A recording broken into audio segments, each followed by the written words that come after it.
Hello, my friends, and welcome back to another Baldur's Gate 3 character building guide. I hope you're all doing well. I got great feedback on my skills tier list, so I thought today, let's talk about feats. People love tier lists, and they really love arguing about them. I'm always happy to oblige. And feats, I think, are extremely important to talk about because when you're building a character, which feat you take is the most impactful decision that you'll make, other than, I guess, what class the character is going to be. Feats are the scarcest and thus most valuable resource when you're building a character. Most characters only get access to 3, maybe even 2 of them. Some can get as many as 4, but that's rare and only for specific builds. And so these decisions wildly change how your character is going to come out, so it's very important to talk about which feats are good and which feats are bad.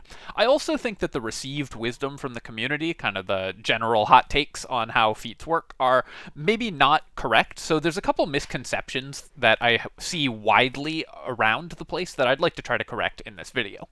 Before we jump in, I have a couple things I need to talk about beforehand. So first up, I have some thank yous to do. I want to say thank you so much to Lucas, Casey King, Michael Clement Christensen, and W. Whitesnake16 for becoming channel members. Thank you so much. And Brandon Kruger for the $20, and hooray, Mark is here for the $5, which is a screen name I enjoy. Thank you so much, my friends. I really appreciate it.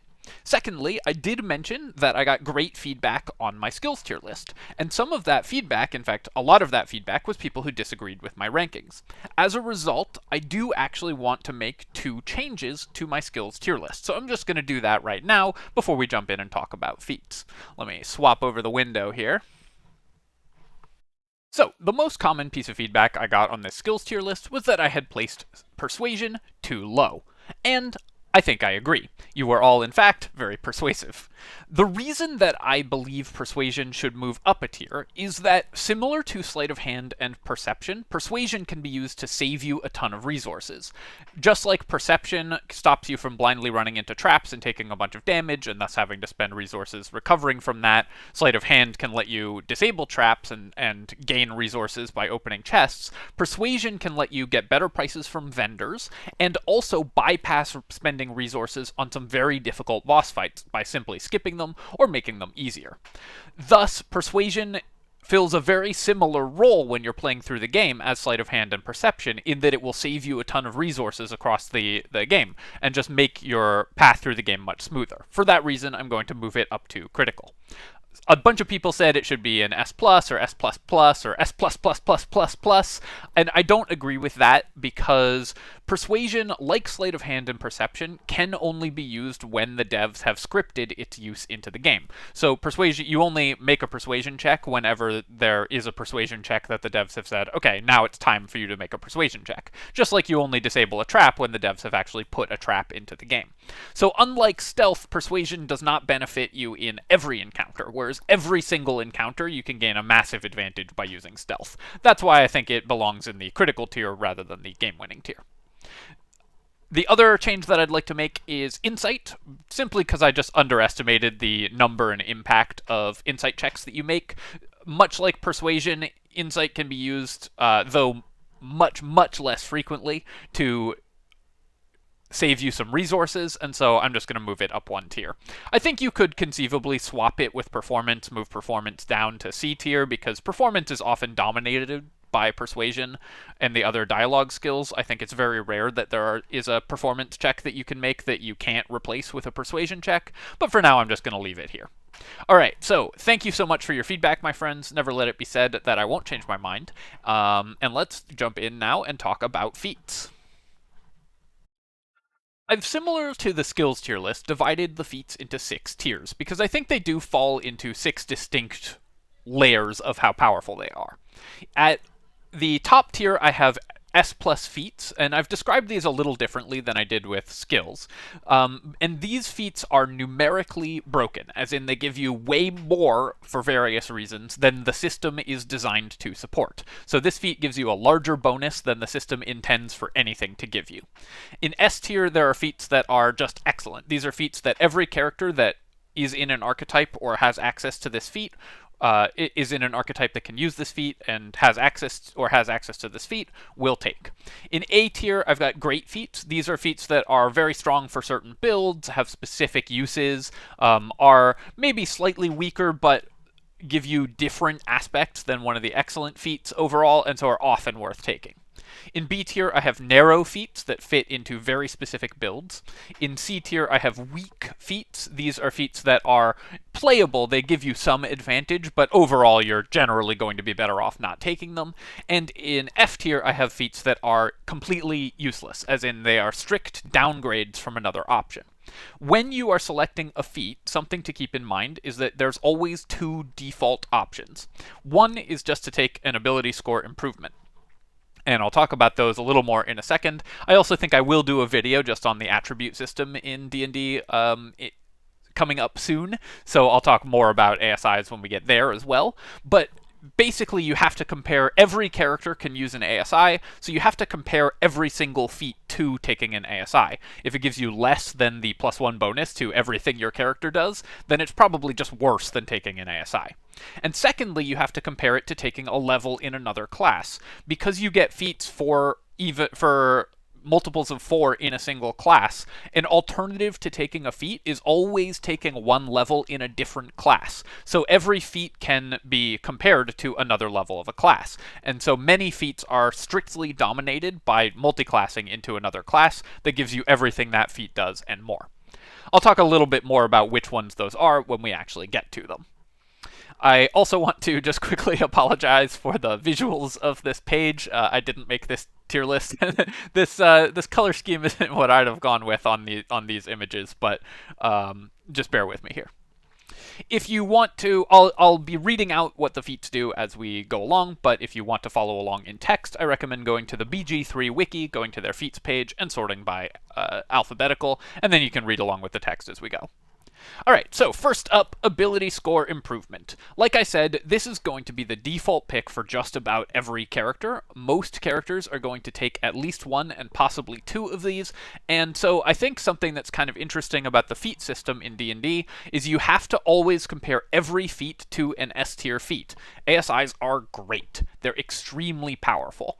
You don't get a lot of bonuses to your stats as you are playing Dungeons & Dragons, as you're playing Baldur's Gate. In fact, over the course of the game, most characters are not going to gain more than about 5 points in what they do. So if you are, for example, a fighter, you start with 16 strength and a +2 proficiency modifier. By level 12, you probably have 20 strength and a +4 proficiency modifier, maybe a +2 weapon. You've only gained 6 points in your ability to hit things. So an ASI is like a 5th or a 6th of your total gain in ability to do stuff over the course of the game. Every time you don't take an ASI, you're giving up 1/5 of your potential increases to the thing that your character does. So you always have to compare every feat to ASIs by default. As such, of course, they're the classic S-tier feat. Every character wants them. There's very few characters that won't take one or even multiple ASIs over the course of their level ups. Secondly, Actor. Actor gives you 1 charisma, up to a maximum of 20, just like the ASIs, and you gain expertise in deception and performance. Something that's kind of interesting about how Actor works in Baldur's Gate 3, and by interesting I mean maybe a little exploity, but very powerful, is that you don't have to have proficiency in deception and performance in order to gain expertise from Actor. Actor's one of the feats that Larian rewrote and that works completely differently in tabletop. For that reason, Actor's just a very strong feat.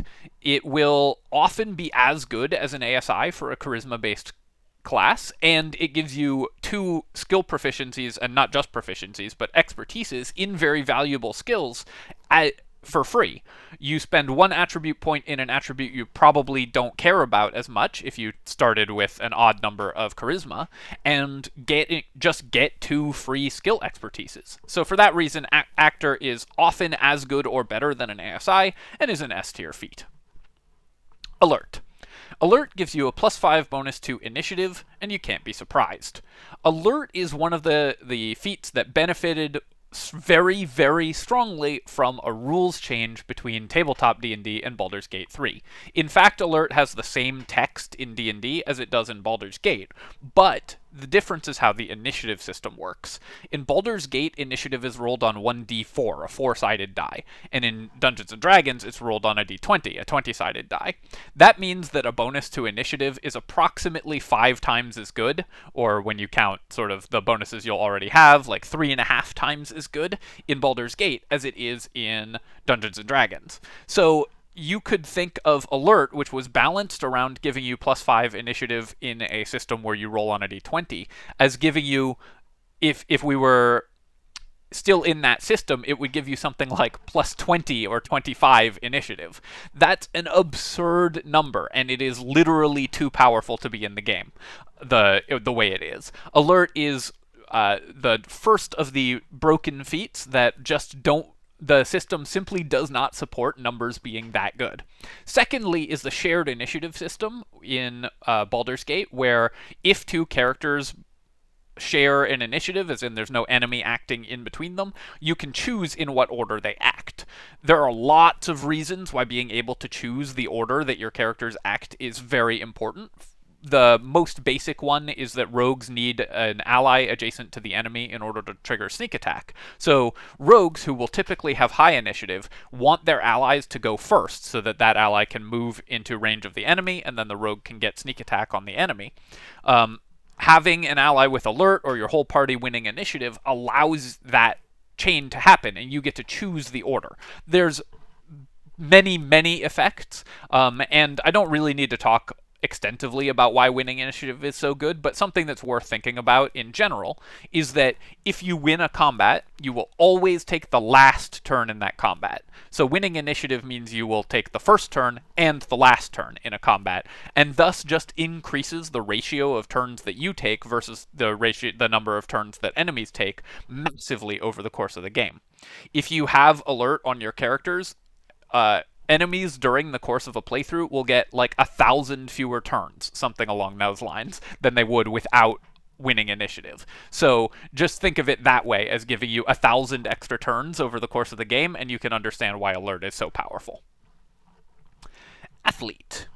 Athlete gives you 1 strength or dexterity, so it's half as good as an ASI in that sense, but it makes you stand up from prone using fewer movement. You use 1/4 of your movement instead of 1/2, and your jump distance increases by 50%. Jump distance is the big one. Standing up from prone isn't something you'll have to do that often, hopefully, unless you're slipping on your own ice fields a lot.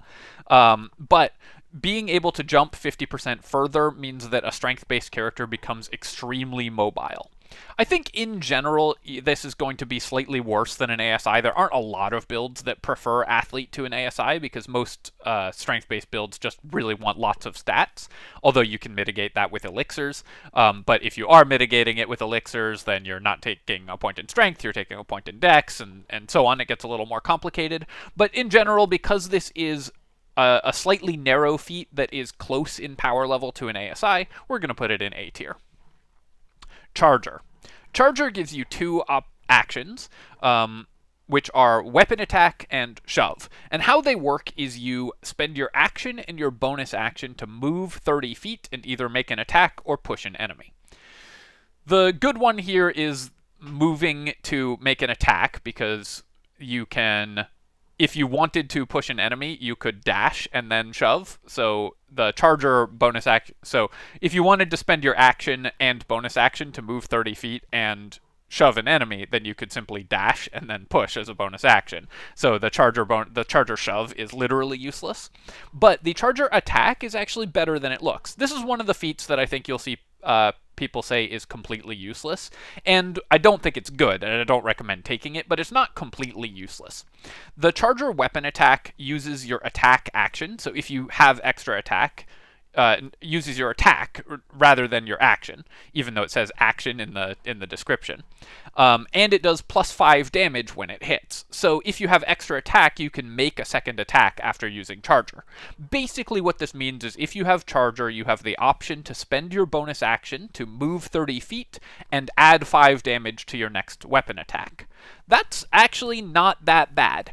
Compared to a jump, which might let you add 20 feet of movement or so, you gain a little bit more movement speed, although at the cost of not gaining verticality or going over difficult terrain, and you gain 5 damage on your next attack. 5 damage isn't a huge amount, but it is a totally relevant amount. Is that worth spending a feat on? I don't think so, but it's not completely useless, and there are certainly some interesting builds that you can make with Charger. I'm going to put it in C tier, disagreeing with a lot of people who would put it in the useless tier. Crossbow Expert. Crossbow Expert also gives you 2 different abilities. The first is that you can make crossbow attacks in melee range without disadvantage, and the second is that your piercing shot inflicts gaping wounds for twice as long. So the piercing shot is the crossbow-specific short rest ability that does piercing wounds, which adds 2 damage to all incoming attacks, or adds gaping wounds, adds 2 damage to all incoming attacks for 2 rounds. Gaping wounds with Crossbow Expert lasts for 4 rounds, I believe. And the Gaping Wounds debuff is actually a more significant debuff than you might think. 2 damage on every attack adds up faster than you might imagine, especially because that includes every form of attack. So like the bonus action Pummel Strike from a Greatsword user, or any multi-attacker like a Swords Bard. Swords Bard is probably the best candidate for Crossbow Expert, especially if you're using hand crossbows to make lots and lots of attacks. That being said, I think overall you're going to generally be better off just doing more damage per shot with something like Sharpshooter, and for the most part, the characters that would benefit from this are going to have levels in Rogue who can bonus action disengage and get out of combat without taking an opportunity attack anyways, so you won't benefit that much from being able to make your crossbow attacks in melee. It's got some negative synergy with the classes that most would want to take this feat anyways. Not completely useless, but just not very good. Defensive Duelist. When you're attacked with a melee attack, while you have a finesse weapon in your hand, so a dagger, short sword, etc., you can use a reaction to increase your armor class by your proficiency bonus. This is a bunch of complicated nonsense to say that you get a reaction to do a very bad version of the shield spell. It doesn't take a spell slot or anything, but if you want Defensive Duelist, you are way better off just taking a level in Light Cleric, because Light Cleric gets Warding Flare that does exactly the same thing. You can spend your reaction to make you harder to hit, but it gives the enemy disadvantage, which is numerically more than gaining 2 to 4 AC. So you are always better off just taking a single level in Light Cleric, and it of course works when you don't have a finesse weapon. That's just better off. That's just better than Defensive Duelist. There's no reason to take Defensive Duelist over a level in Cleric here. And of course you also get all the other goodies that Cleric gives you if you do that. Dual Wielder. Dual Wielder lets you use 2-weapon fighting, so you can attack with your offhand weapon with a bonus action, with 2 weapons that aren't light. So you can use any non-2-handed weapon you can use in both hands. It also, while you are holding 2 melee weapons, gives you +1 to your armor class, so it's basically worth half a shield. The main advantage of Dual Wielder is just that it lets you hold a heavy weapon in your offhand, so you can benefit from the enchantments of 2 different heavy weapons, or two different non-light weapons. The most relevant feature here is going to be for a caster class that wants to benefit from the abilities of 2 staves. Now, is that worth taking a whole feat for? I don't know. I think there's maybe a couple builds that are using 2 very specific staves that can benefit from Dual Wielder, and there's a couple thematic builds. I think I used it for my Jaheira build just for theming reasons, but for the most part, Dual Wielder, mechanically speaking, is going to be worse than just having a shield plus another feat.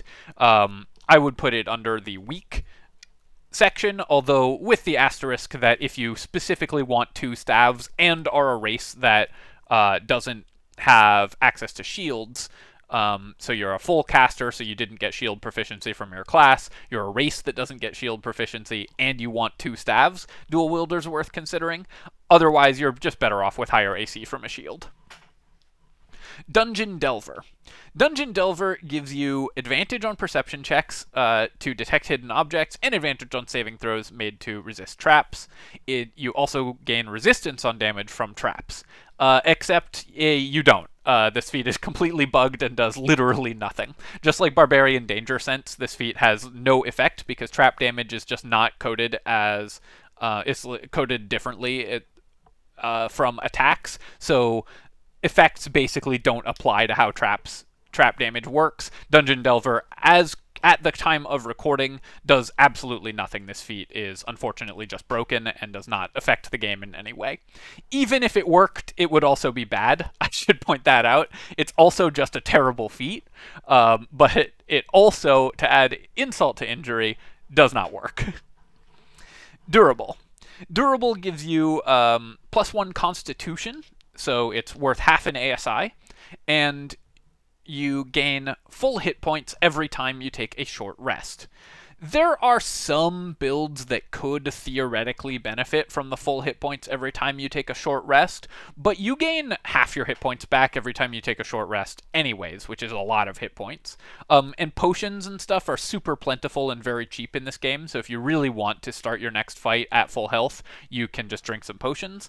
Durable, I think, overall is worse than just taking an ASI in almost every case. Maybe if you have specifically a barbarian who it's pretty expensive to heal using potions or spell slots, and you find them taking lots and lots of damage in every fight because they're a barbarian and get hit frequently, then you could consider durable. Otherwise, I just wouldn't ever consider this. I guess, technically speaking, it's in C tier, but I would really recommend against taking durable.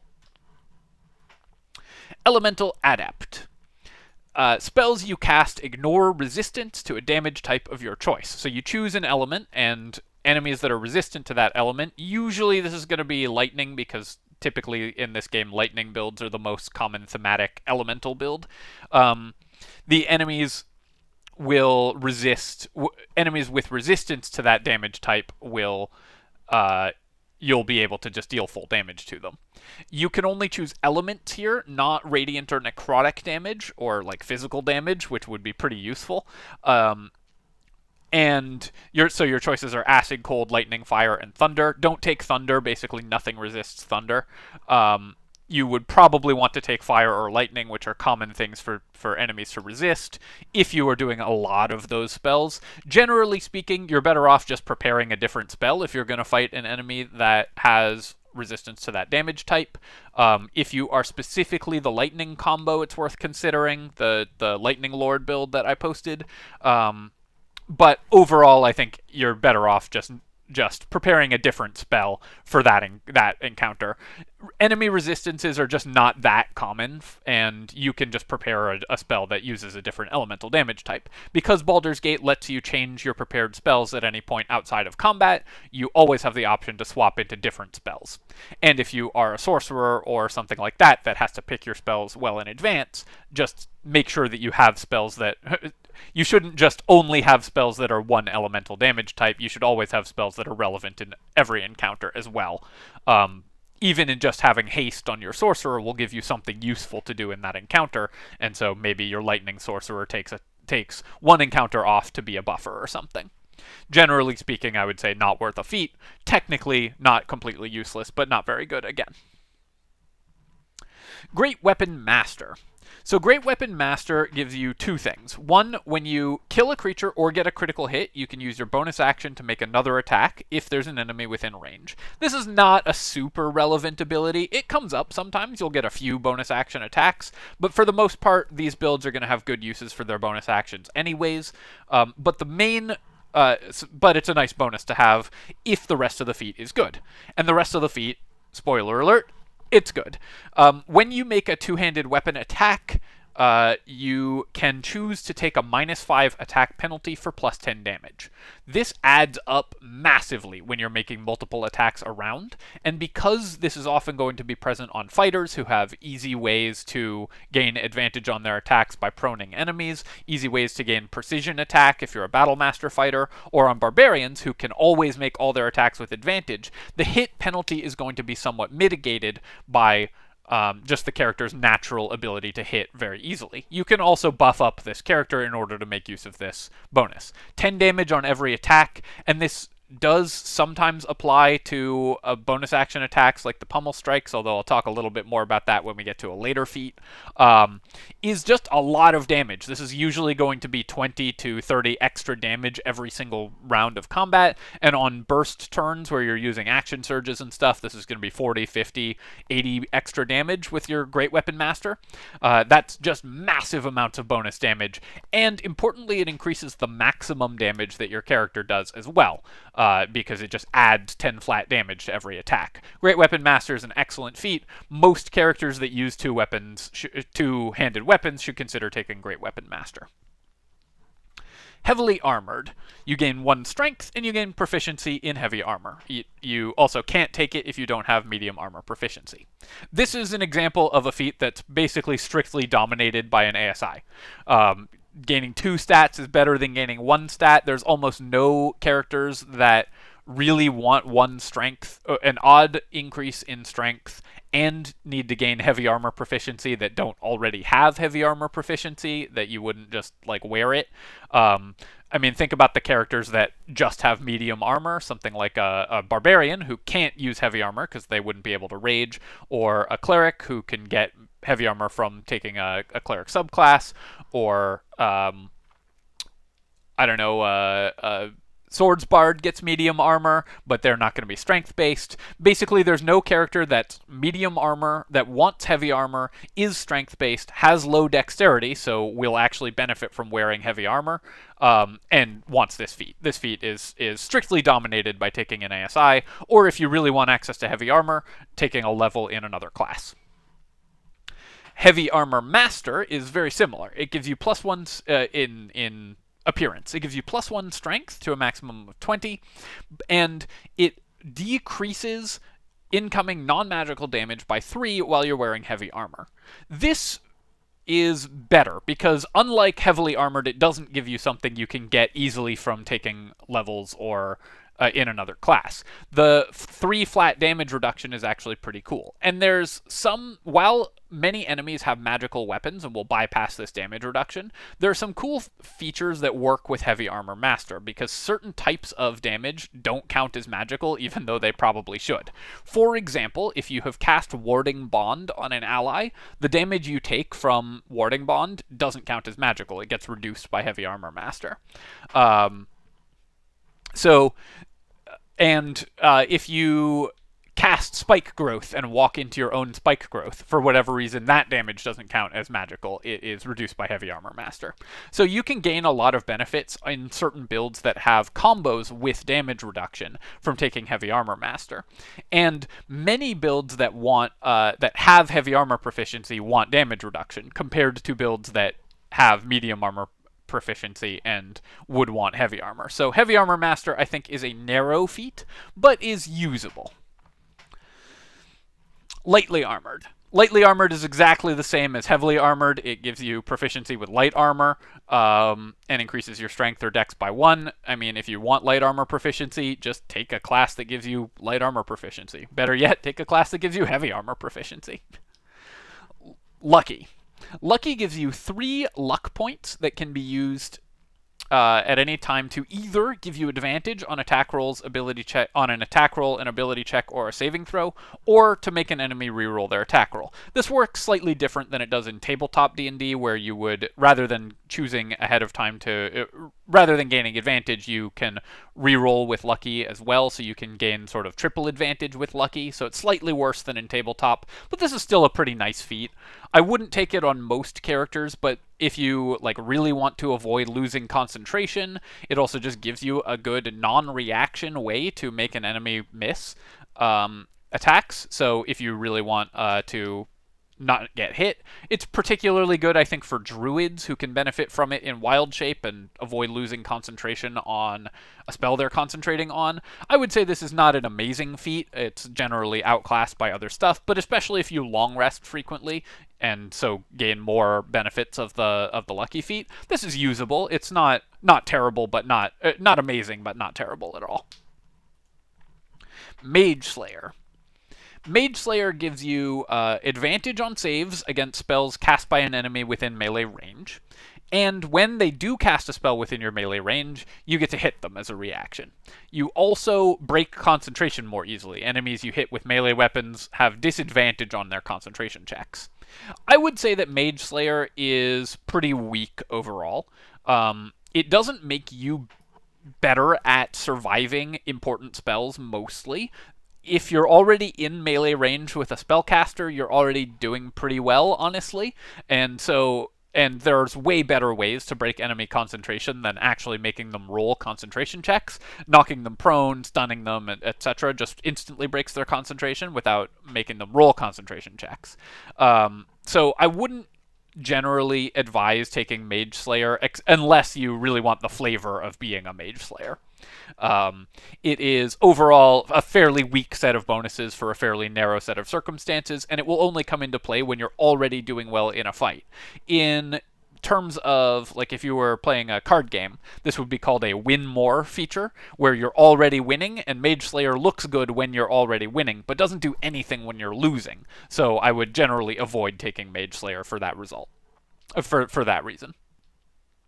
Magic Initiate. There's 6 versions of this. You can pick any one of them. You get 2 cantrips and a first level spell from a character class, from a spellcasting class of your choice. The best of these is probably Warlock, so you can get access to Eldritch Blast, but just take a level of Warlock. Don't take Magic Initiate. It's just so much worse than taking just a level in that class. Martial Adept. You can learn 2 maneuvers from Battle Master, and you get 1 superiority die, recharges on a short rest, to fuel them. Martial Adept is, I guess, technically not completely useless, because you would need 3 levels of fighter to get maneuvers, so you can get maneuvers with it faster than you would be able to just by taking a level of fighter. That being said, any character that wants a Battle Master maneuver just wants to be a Battle Master, you're just going to want to take those 3 levels of fighter. And that's such a weak effect once per short rest, that's just insulting. I'm going to put this in F because it's completely useless. Or you should never ever take it, even though technically it's not strictly dominated by other options, but it is just so bad that you should just never take this ability. Medium Armor Master.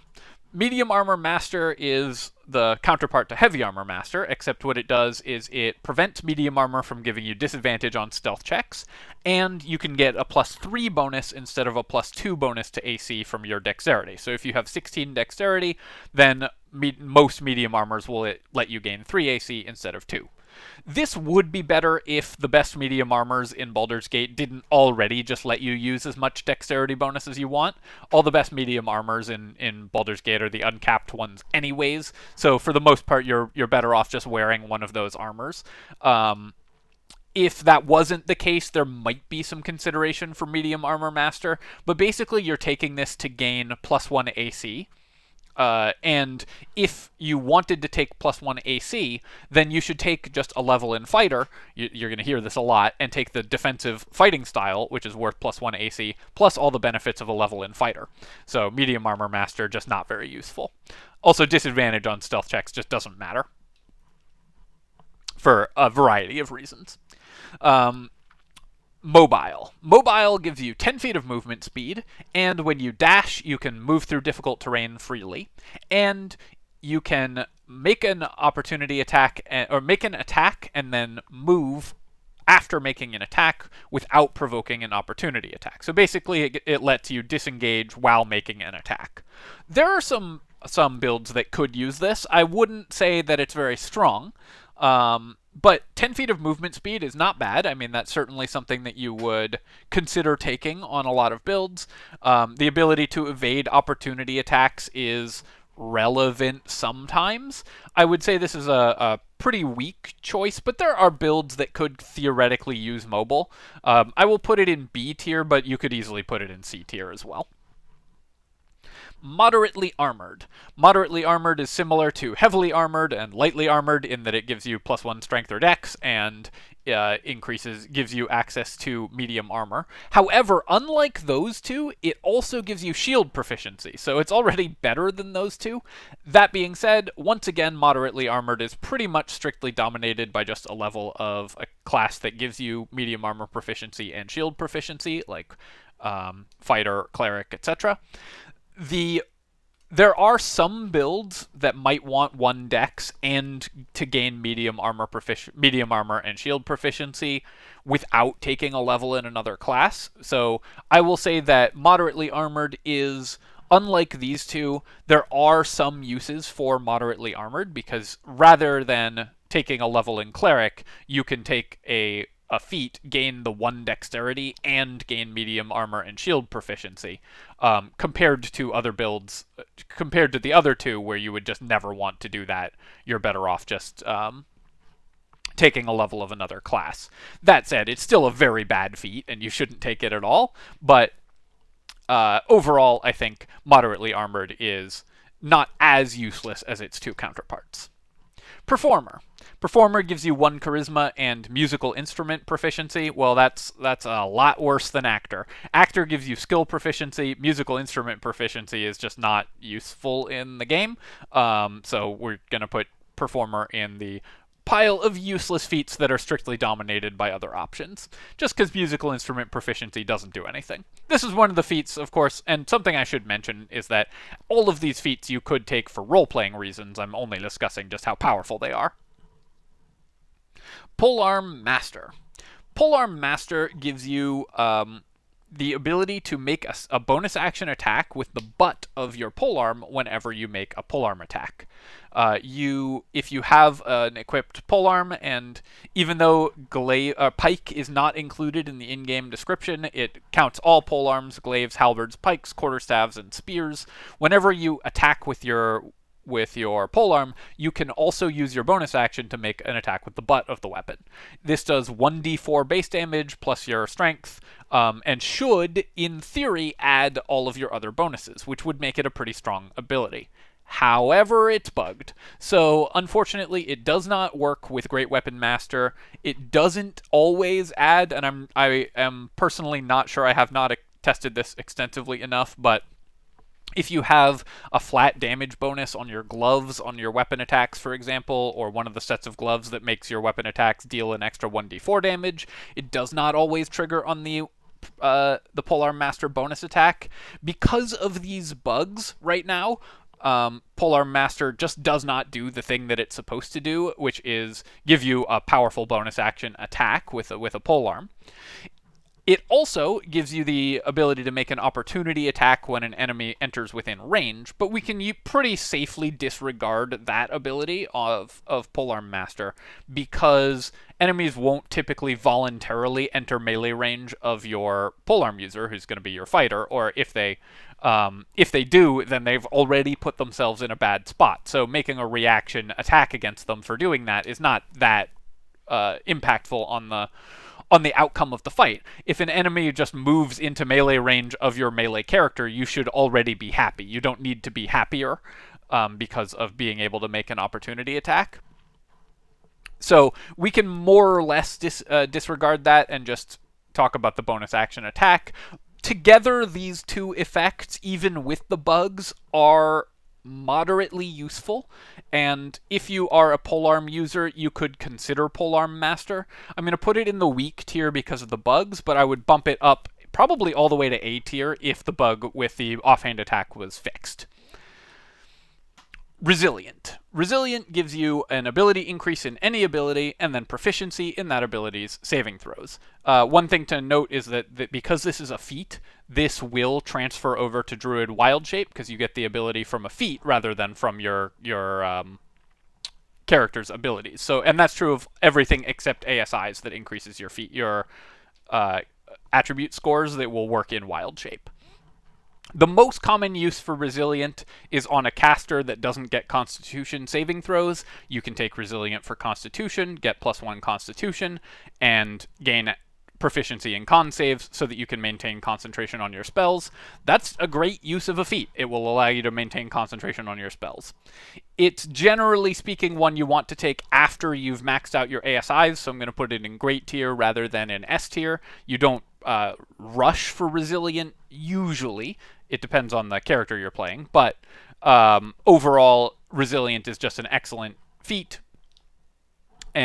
or is a great feat, one that you're going to take very frequently on casters, almost always for Constitution. It's very, very rare you would want to take it for another stat. Ritual Caster. You can probably guess what I'm going to say about this. You get 2 ritual spells.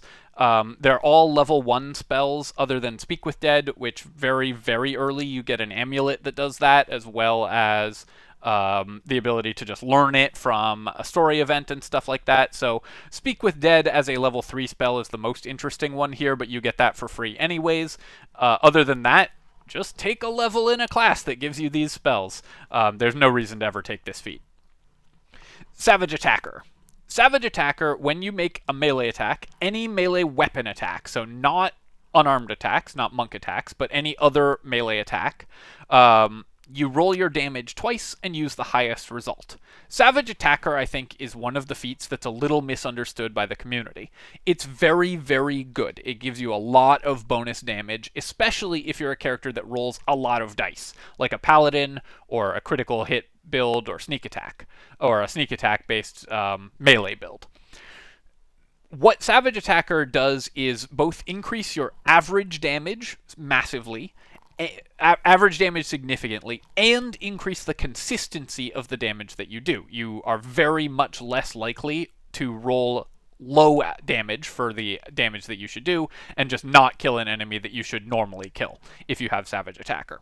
What it doesn't do is increase the maximum damage of your weapon attacks. So while it increases your average damage, it doesn't mean you can kill a tougher thing than you could have previously killed otherwise.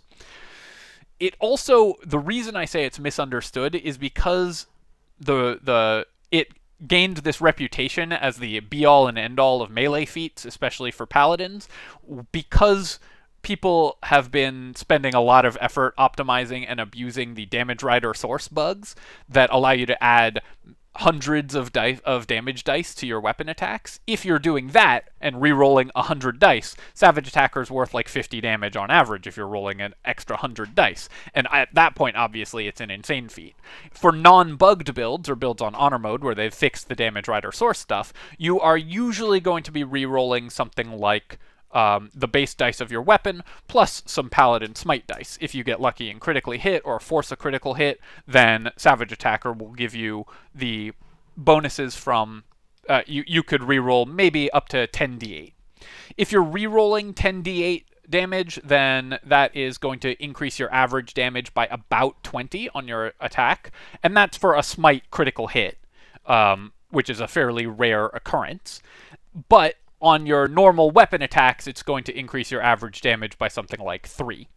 For that reason, and because I think that optimizing to have those hits be more consistent is very good, but not necessarily unbeatable, I'm going to put it in A tier.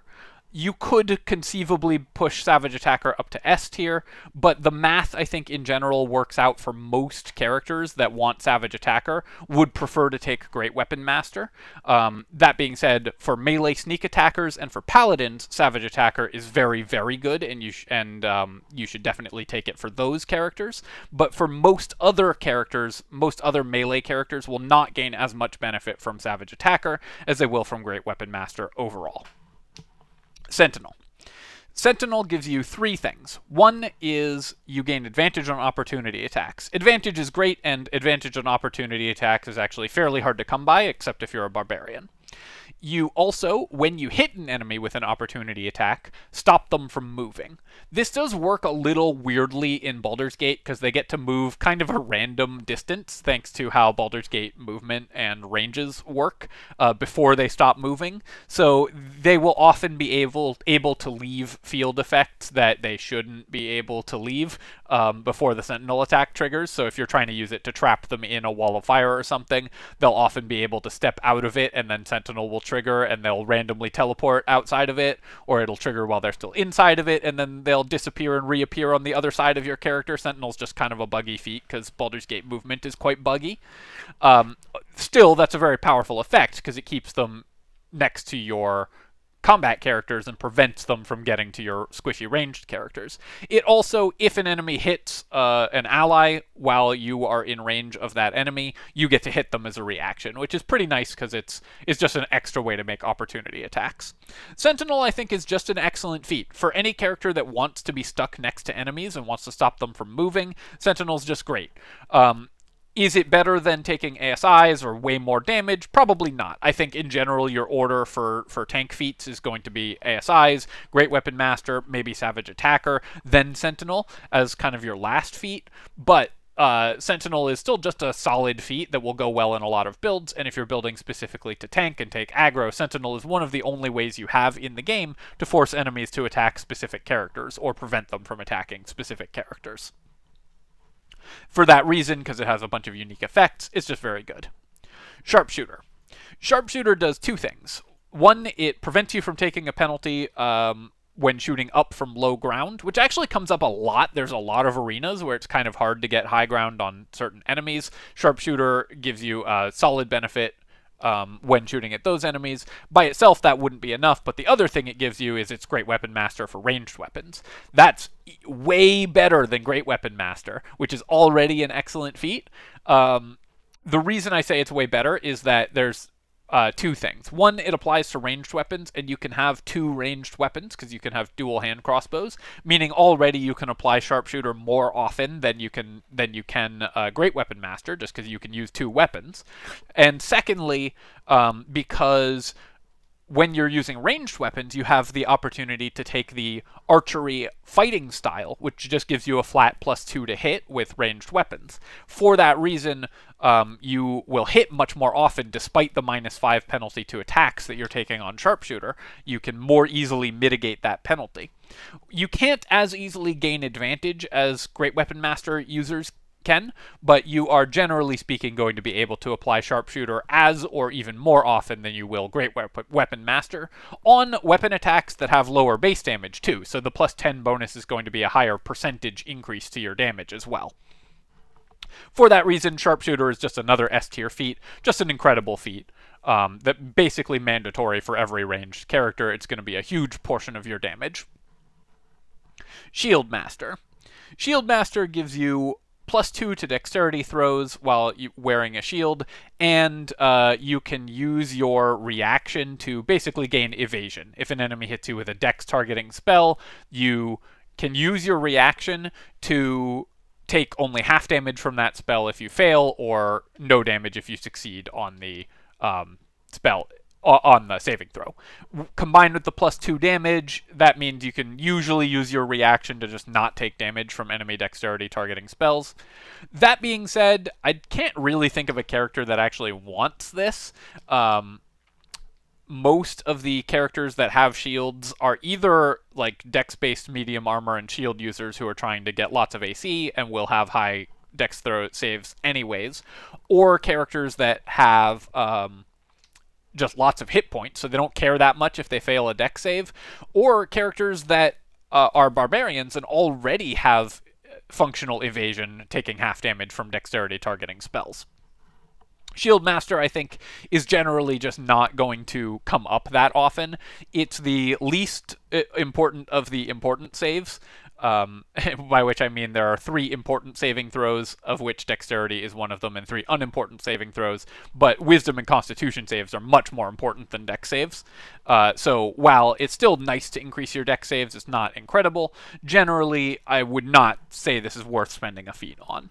Again, not completely useless, not a strict downgrade from another option, but just a bad use of a feat. Skilled gives you proficiency in 3 skills of your choice. This lets you get access to a bunch of skills that you wouldn't otherwise have access to. I would advise very strongly against taking this feat, but again, technically it's not useless. There's no no option you can take that would simply dominate this. Most of the time you're going to be better off just taking a level in Bard and getting the one skill that you actually want, or taking Actor or something like that to get skills and moving your skill selection around at level 1. So while Skilled is technically not completely useless, the last 3 skills you get are also going to be the worst skills, because you've presumably already picked the skills you actually wanted at character creation. And if you didn't, then you should have. So you don't need to take Skilled, because the last 3 proficiencies you get are going to be the worst proficiencies. If you are running a gimmick party or something where you're, I don't know, 4 monks and don't have access to sleight of hand, then Skilled could be very useful to get that, but you can probably just grab that from a background instead. Spell Sniper. Spell Sniper lets you learn a cantrip and reduces the number that you need to roll to get a critical hit with a cantrip by 1. The best cantrip to learn here is Eldritch Blast. It's the best cantrip in the game. But one thing that Spell Sniper does let you do is get Eldritch Blast as a non-charisma based skill. So unlike taking a level of Warlock, if you took Spell Sniper on your Cleric, you would get a wisdom based Eldritch Blast, which is kind of a cool thing to have access to. I think this is actually probably most useful for a druid who really has no good combat cantrips. So a wisdom-based Eldritch Blast is not is actually kind of nice for them. Or if you're doing a crit-based cantrip build, then you could take Spell Sniper. I think in general you're just not going to be doing stuff that Spell Sniper makes better that often, though. While it does have some marginal uses, I think it's just overall a pretty weak use of a feat. Tavern Brawler. Tavern Brawler gives you a +1 to your strength or constitution, and when you make an unarmed attack, use an improvised weapon or throw a weapon, or throw anything, but throw a weapon in particular, your strength modifier is added twice to the damage and attack rolls. I've talked pretty extensively in my builds that use Tavern Brawler about the concept in D&D of bounded accuracy, and I talked a little bit about this when we were talking about ASIs. Most characters start with +5 to hit stuff, and gain +5 more to hit stuff over the course of their careers. So at level 1, you probably roll a d20 +5 to make your attacks. At level 12, you probably roll a d20 plus approximately 10 to make your attacks. Tavern Brawler makes that a d20 +15. So it doubles the amount of improvement you get over the course of your career just by taking 1 feat. Tavern Brawler is effectively worth 11 levels of progression to your hit chance, and it increases your damage as well. It also has basically no downsides, because you can take an odd strength amount and then take Tavern Brawler, get your point in strength. So it will let you replace an ASI with it almost for free. It's an incredibly broken feat. It works extremely differently in the tabletop version of the game. Larian rewrote it, and unfortunately have written it in such a way that it is wildly too powerful for the scaling in this game. The system just doesn't support a bonus that high, and so Tavern Brawler is the other of the S+ broken feats. Tough. Tough gives you +2 hit points at every level, and so Tough is actually worth, you can think of it as being worth 2 Constitution ASIs. How often are you going to take 2 Constitution ASIs, or even 1 Constitution ASI? Not that often, and it just gives you hit points. It doesn't give you saving throws in con, but for just to simplify it, you can think of it as being worth taking 4 points in Constitution. 4 points in Constitution is a pretty nice bonus, something that you would conceivably take on a magic item. One of the best armors in the game is the Dwarven Splint that just gives you +2 Constitution. So getting extra hit points, this is worth 24 hit points at level 12. 24 hit points is not nothing. So while I wouldn't say this is a great use of a feat, there are builds that could consider taking Tough. Generally, you would save this for a 3rd feat after you've gotten your ASIs, or if you are a build that is using a lot of stat items, like you have the elixirs and the gloves of dexterity, so you can't benefit at all from ASIs, you could consider taking Tough. It's not something that I would take on a lot of builds, and this is another one you could put in C tier, but I think there are enough cases, it's not so bad that you wouldn't consider taking tough under some circumstances. Warcaster. Warcaster is gives you advantage on concentration checks. So you gain advantage on your Constitution saves whenever you are going to make a concentration check. You also can make a Shocking Grasp instead of a melee weapon attack as an opportunity attack. You can basically ignore the opportunity attack thing. Enemies that get on top of your spellcasters who have Warcaster are not going to be moving away from them, provoking opportunity attacks. Or again, if they are, you're happy. And almost every caster has way more important uses for their reaction than doing like 10 damage. So I really would advise against ever using this opportunity attack action, even if you have access to it. That being said, advantage on concentration saves is really, really powerful for a lot of builds. There's lots of builds that want that. And while, again, you're typically going to want to max out your ASIs first on caster classes, just like Resilient, Warcaster is usually going to be your third feat on most casting builds if you get a third feat. There's also a lot of builds that want it because they specifically want to be concentrating on something. Often for your characters that are concentrating very frequently, you're best off using Sanctuary or something like that in addition to their concentration. Like, for example, the characters that really don't want to lose concentration are characters that want to be concentrating on haste, because that's the worst spell to lose concentration on, because it stuns you. You can Sanctuary yourself, or have an ally Sanctuary you, to maintain concentration on haste much more easily. That being said, Warcaster is still just really good. Losing concentration on things sucks, so not losing concentration on things is good.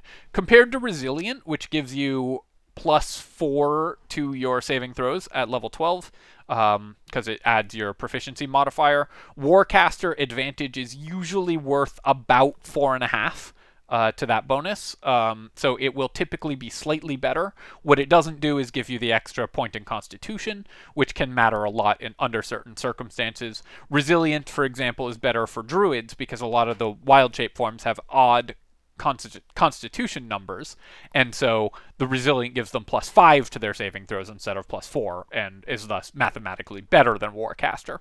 Which of these you take is going to depend just, do you want a single point in Constitution or not? If you do, you'll take Resilient. If you don't, you'll take Warcaster. And Weapon Master, finally, gives you +1 Strength or Dex, and gives you proficiency with 4 weapon types of your choice. Once again, just either, if you want the strength, take an ASI. If you want the proficiency, just take a class that gives you proficiencies. Weapon Master is useless. Alright, so here is my tier list. I think there's a couple changes that you could make. I could see moving Tough down. I could actually see moving Charger and Dual Wielder up a level, so, let me know what you think about those. Polearm Master, once the bug is hopefully at some point fixed, I would love to move this up to the Great tier, and so that's something I would definitely consider moving as well. But overall, this, I think, is going to be a great guide to give you your picks for a great guide to which feats to pick when you are looking to pick feats. Alright, my friends, I hope that you have enjoyed this tier list. Definitely let me know what you would move around in the comments. Like we saw at the beginning, I'm open to making changes if people are convincing enough. So, fire away. And thank you as always for watching. Cheers, my friends, and I'll catch you next time.